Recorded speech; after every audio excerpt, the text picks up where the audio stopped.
ஓம் நமோ நாராயணாய. வணக்கம் நண்பர்களே, வாழ்க வளமுடன். நான் உங்கள் அன்பு ஜோதிடர் காஸ்மிக் அருண். இன்று நாம் மனிதர்களின் வாழ்க்கையோடு ஆழமாக கலந்துள்ள ஒரு விஷயத்தை பற்றி ஆராயப் போகிறோம். அதுதான் ஜோதிடம்.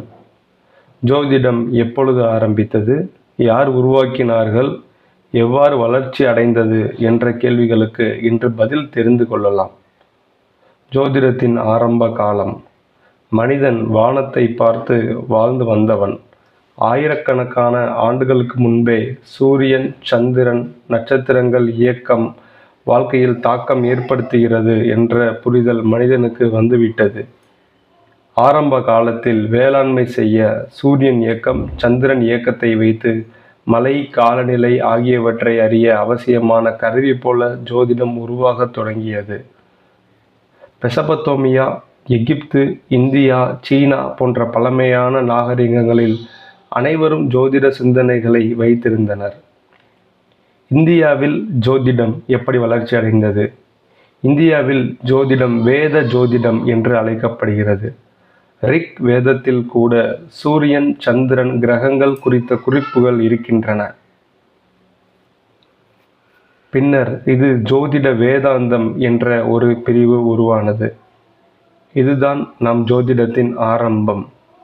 ஜோதிடத்திற்கு முக்கிய பங்காற்றியவர்கள் பிரகஸ்பதி, பராசர வராகமீரர், காளிதாசர் போன்ற மகான்கள் ஜோதிட நூல்களை எழுதியுள்ளனர். பிருஹத் பராசர ஹோரா சாஸ்திரம், பிருஹத் சம்ஹிதா, சூரிய சித்தாந்தம் போன்ற நூல்கள் இன்னும் நமக்கு ஜோதிடத்தை வழிகாட்டி கொண்டிருக்கின்றன. இந்திய ஜோதிடம் 3 பிரிவுகளாக வளர்ந்தது. அவை ஹோரா, ஜாதகம் மற்றும் கிரக பலன் அறிய; கணிதம், கிரகங்களின் நகர்வை வைத்து கணக்கிடுவது; சம்ஹிதா, முழு உலக நிகழ்வுகள், வானிலை போன்றவற்றை கணக்கிட உதவுகிறது. உலகின் பிற நாகரிகங்களில் மெசபத்தோமியா கிமு 3000 ஆண்டு காலத்தில் பாபிலோனியர்கள் கிரகங்களின் இயக்கத்தை கணித்தனர். எகிப்து, சூரிய கடிகாரம், சந்திரன் அட்டவணை மூலம் ஜோதிடம் வளர்ந்தது. சீன ராசிகள், எலி, எருது, புலி போன்றவை இன்னும் பிரபலமாக உள்ளன. கிரேக்கம் மற்றும் ரோமானியம். மேற்கத்திய ஜோதிடம், அங்கிருந்தே தோன்றியது ஜோடியாக் என்ற சொல் கூட. இன்றைய கால ஜோதிடம். இன்றைக்கு ஜோதிடம் வெறும் கிரகங்கள் கணிப்பு மட்டுமல்ல. ஜாதகம், நவகிரக பலன், வாஸ்து, நிமித்தம் போன்ற பல துறைகளில் அது பயன்பட்டு கொண்டிருக்கிறது. இந்தியாவில் திருமணம், தொழில், வீடு வாங்குதல், குழந்தை பெயர் வைப்பது என அனைத்து விஷயங்களிலும் ஜோதிடம் வழிகாட்டி கொண்டிருக்கிறது. உலகளவிய ஜோதிடம் ஆன்மீக அறிவுக்கும் உளவியல் விளக்கங்களுக்கும் முக்கிய பங்கு வகிக்கிறது. எல்லா நாகரிகங்களிலும் வானத்தை பார்த்து வாழ்க்கையை அமைந்துள்ளன.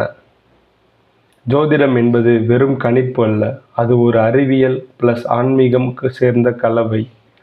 ஆயிரக்கணக்கான ஆண்டுகளாக பயணித்த ஜோதிடம் இன்றும் மனித வாழ்வின் ஒரு புரிக்க முடியாத பங்காக இருக்கிறது.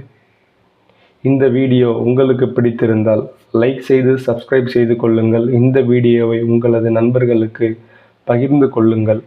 உங்களது ஜோதிட சந்தேகங்களையும் ஜோதிட கருத்துக்களையும் கீழே கமெண்டில் சொல்லுங்கள்.